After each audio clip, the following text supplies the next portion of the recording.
Hey guys, it's Burnsies RT and welcome to the channel. Wanted to do things a little bit different today. Wanted to change the scenery, wanted to get out of the car and, just kind of talk to you guys today. So, as you guys know, I'm in the market for a car. And after I test drove the Challenger with the 6-speed manual, I've been on a hunt for other possible manual transmission cars. And as you guys know, the auto industry are going for more efficient automatic transmission cars. And I found a website, which I'll put in the description below, but it's a website that shows all of the manual transmissions available for the 2019 model year.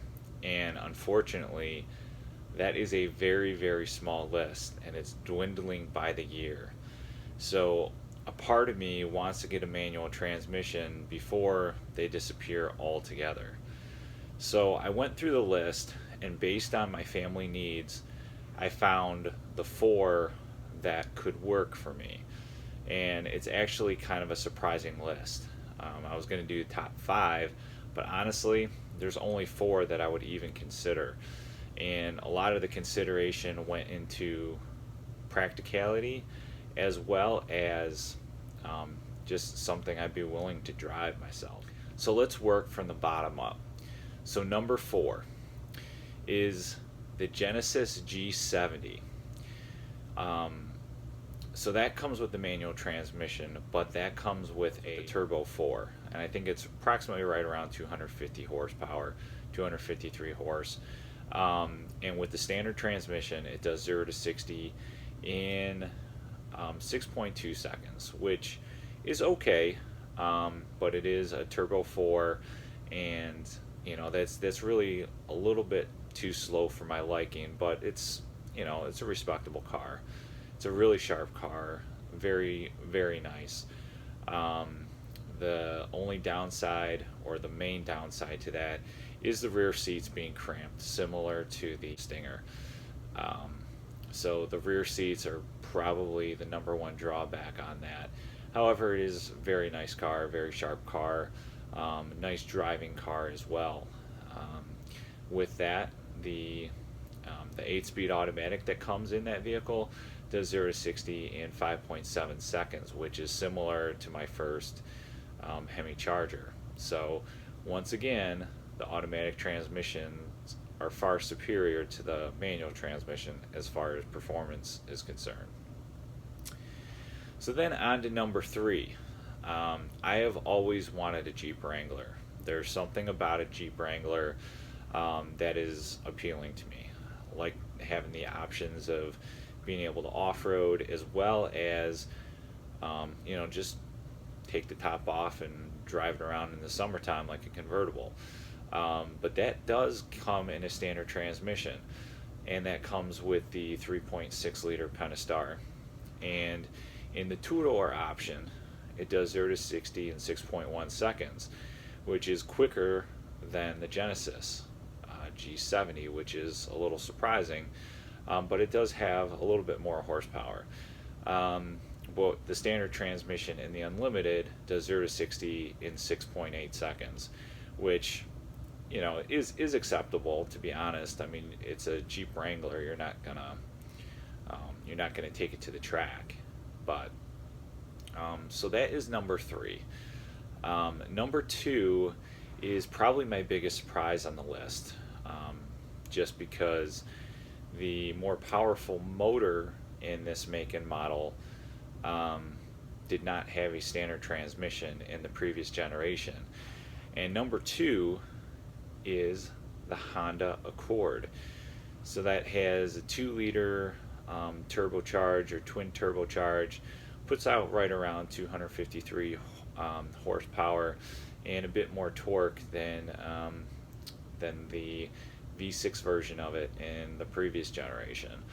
And the 6-speed manual does 0 to 60 in 6.1 seconds, which again is right in line with the Genesis and Wrangler, but the thing I do like about that a lot is it's going to drive relatively sporty, um, and it has a really, really nice rear seat. It's very accommodating for a family, and it's just as quick as the other two vehicles, if not quicker.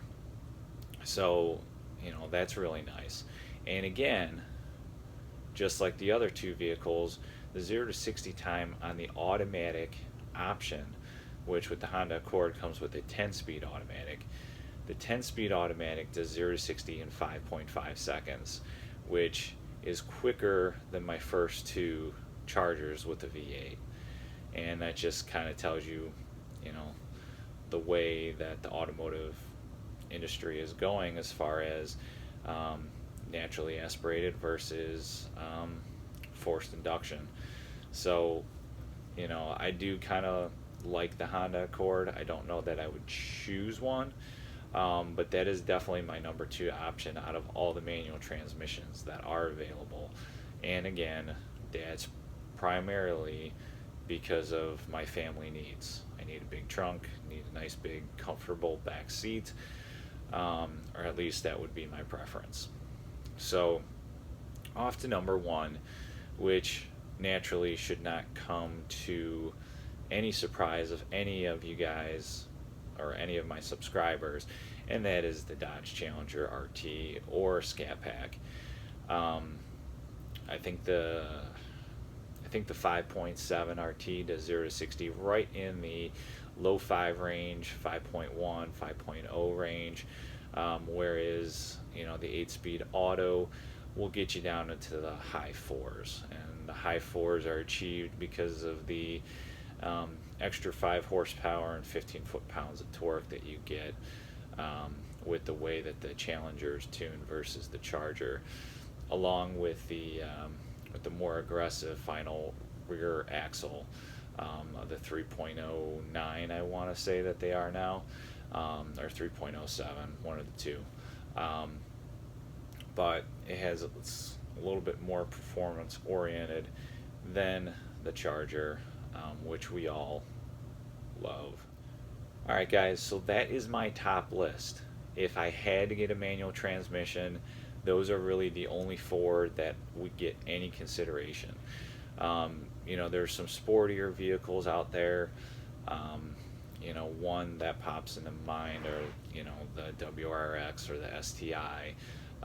Those by far would be up on my list if I didn't have to worry about 5 passengers. But since I do, I had to kick those off the list.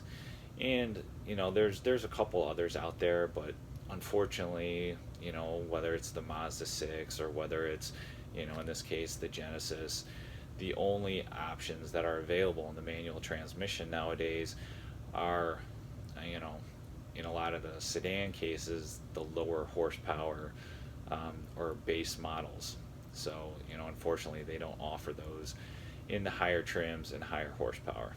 So, just wanted to do a quick video and tell you guys what I'm thinking on the manual transmission front. And I do have a surprise for you. I was going through my my trophy case of old school video games, and look at what I have here. Indy 500 for the Atari. I'm thinking about setting that up. Total random. Anyway, hope you guys enjoyed the video. Check out the link in the description to see what the other manual transmission cars are available on the market. It is so small. It's kind of depressing, and it's really kind of pushing me towards wanting to get a manual transmission car for my next car, because they're not going to be around forever. The efficiency is just there in the automatic models, and to get a V8 paired up with a manual transmission won't be here forever either. So I'm definitely pushing towards the Challenger, and that's all I want to talk about today, guys. So hope you guys liked the video, like the change of scenery, and if you liked the video, like it, subscribe, and comment. Talk to you later, guys.